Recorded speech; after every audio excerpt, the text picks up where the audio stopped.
महाभारत युद्ध में विजय प्राप्त करने के बाद पांडवों ने 35 वर्षों तक हस्तिनापुर पर राज किया। उसके पश्चात कई भयानक अपशगुन घटनाएं घटने लगीं। भगवान कृष्ण को गंधारी के द्वारा और उनके पुत्र शाम को ऋषि से मिले श्राप के कारण यदुवंशी आपस में लड़कर समाप्त हो गए। फिर बलिराम ने समाधि धारण कर प्राण त्याग दिए। उसके बाद एक शिकारी द्वारा चलाए गए बाण से श्री कृष्ण ने भी देह त्याग दी। इस बात की सूचना जब पांडवों को मिली तो उन्होंने भी द्रौपदी सहित प्रलोक जाने का निश्चय किया। फिर स्वशरीर स्वर्ग जाने के लिए प्रस्थान कर गए। युधिष्ठिर ने स्वर्ग जाने के पहले अपने राज्य का भार युतुष को सौंप दिया और अभिमन्यु के पुत्र परीक्षित को राज्य का राजा बना दिया।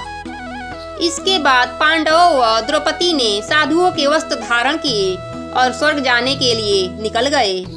परंतु हस्तिनापुर से निकलने के बाद रास्ते में एक कुत्ता भी उनके पीछे पीछे चलने लगा।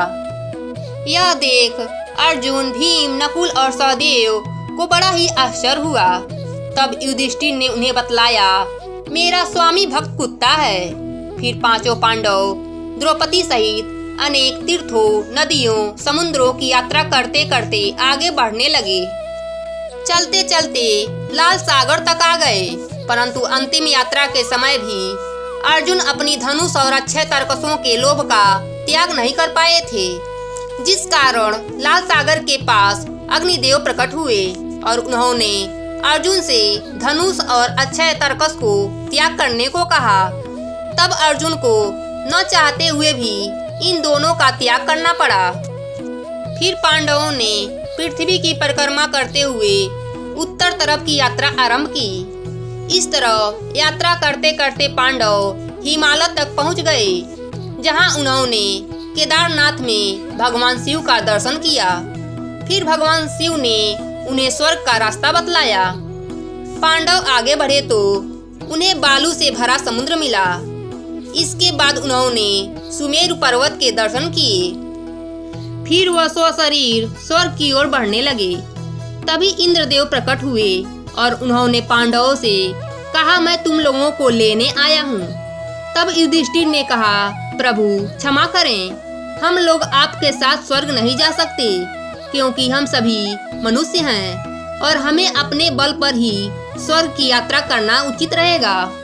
उनकी बात सुनकर देवराज इंद्र प्रसन्न हुए, वहां से चले गए। उसके बाद पांचों पांडव, द्रौपदी और कुत्ता तेजी से आगे बढ़ रहे थे। तभी द्रौपदी लड़खड़ा कर गिर पड़ी। यह देख भीम ने युधिष्ठिर से पूछा, द्रौपदी कभी कोई पाप नहीं किया, तो फिर क्या कारण है कि वह नीचे गिर गई? तब युधिष्ठिर ने कहा, हम सभी में अर्जुन को सबसे अधिक प्रेम करती थी, इसलिए उसके साथ ऐसा हुआ। फिर वह लोग आगे बढ़े। फिर थोड़ी देर बाद सहदेव भी गिर पड़े। तब भीम ने युधिष्ठिर से सहदेव के गिरने का कारण पूछा।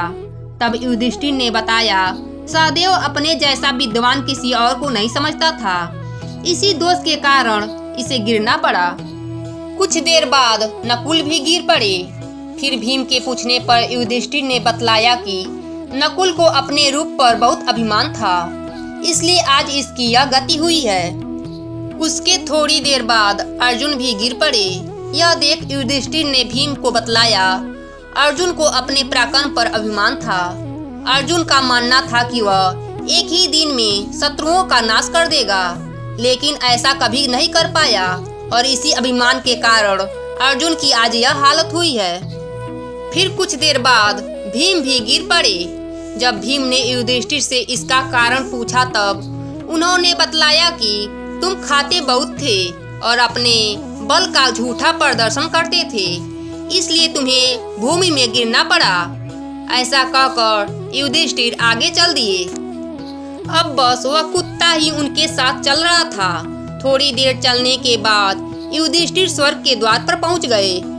वहां धर्मराज ने उन्हें यह कहकर रोक लिया, तुम्हारे साथ यह कुत्ता स्वर्ग में प्रवेश नहीं कर सकता।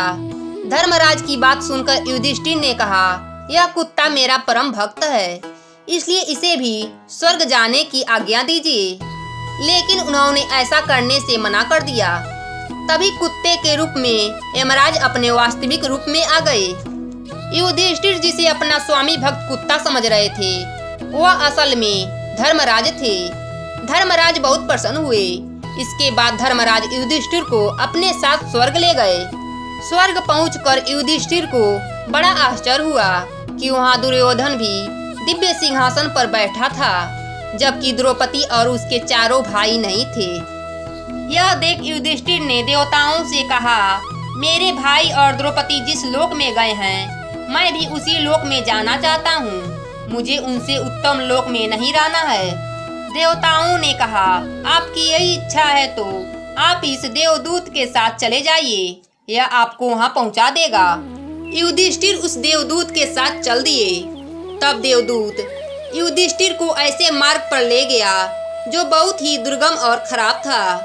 उस मार्ग पर चारों ओर घोर अंधकार फैला हुआ था। सभी ओर लाशों का भंपार लगा हुआ था। सभी के शरीर से दुर्गंध आ रहा था। इसके अलावा लोहे के चोंच वाले कौवे और गिद्ध मड़रा रहे थे। वह असीबद्ध नामक नरक था। वहाँ के दुर्गंध से तंग आकर युधिष्ठिर ने देवदूत से पूछा, हमें इस मार्ग पर और कितनी दूर जाना पड़ेगा और मेरे भाई कहाँ हैं? देवदूत बोला, देवताओं ने कहा है कि जब आप थक जाएं, तब आपको लौटा लाऊं। अगर आप थक गए हो तो लौट चलते हैं। युधिष्ठिर ने ऐसा ही करने का निश्चय किया। जब वह वापस लौटने लगे तो उन्हें दुखी लोगों का आवाज सुनाई दी। वह युधिष्ठिर से बार बार यह कह रहे थे कि थोड़ी देर और रुक जाइए। तब युधिष्ठिर ने उनका परिचय पूछा तो उन्होंने कर्ण, भीम, अर्जुन, नकुल, सहदेव व द्रौपदी के रूप में अपना परिचय दिया। तब युधिष्ठिर ने उस देवदूत से कहा, तुम पुनः देवताओं के पास जाओ। मेरे यहाँ रहने से मेरे भाइयों को सुख मिलता है तो मैं इसी दुर्गम स्थान पर ही रहूंगा। तब देवदूत ने जाकर देवताओं से सारी बात बताई। कुछ क्षण बाद सभी देवताओं युधिष्ठिर के पास आ गए। देवताओं के आते ही वहाँ सुगंधित हवाएं चलने लगी। चारों ओर उजाला हो गया। यह देख युधिष्ठिर ने देवताओं से पूछा कि यह सब क्या है। तब देवराज इंद्र ने युधिष्ठिर को बतलाया कि तुमने अश्वत्थामा का मरने की बात कहकर गलती से द्रोणाचार्य का वध कराया था। इसी परिणाम स्वरूप तुम्हें भी कुछ क्षण के लिए नरक के दर्शन करने पड़े। अब तुम मेरे साथ स्वर्ग चलो, वहाँ तुम्हारे भाई पहले से ही पहुँच गए हैं। उसके बाद देवराज इंद्र के कहने पर युधिष्ठिर देव नदी गंगा में स्नान किया। स्नान करते ही वह मानव शरीर त्याग कर दिव्य शरीर धारण कर लिया। बहुत से महर्षि उनकी स्तुति करते हुए उनको उस स्थान पर ले गए जहाँ उनके चारों भाई आनंद पूर्वक विराजमान थे। फिर वहाँ भगवान कृष्ण के दर्शन किए। फिर उन्होंने देखा अर्जुन उनकी सेवा कर रहे थे। युधिष्ठिर का आया देख भगवान कृष्ण ने उनका स्वागत किया। फिर उन्होंने देखा कि भीम पहले की तरह शरीर धारण किए वायु देवता के समीप खड़े थे। कर्ण को सूर्य के समान शरीर धारण किए देखा। नकुल और सहदेव को अश्वनी कुमारों के साथ देखा। देवराज इंद्र ने बतलाया कि जो साक्षात लक्ष्मी जी का रूप दिखलाई दे रही है, इनके अंश से ही द्रौपदी का जन्म हुआ था।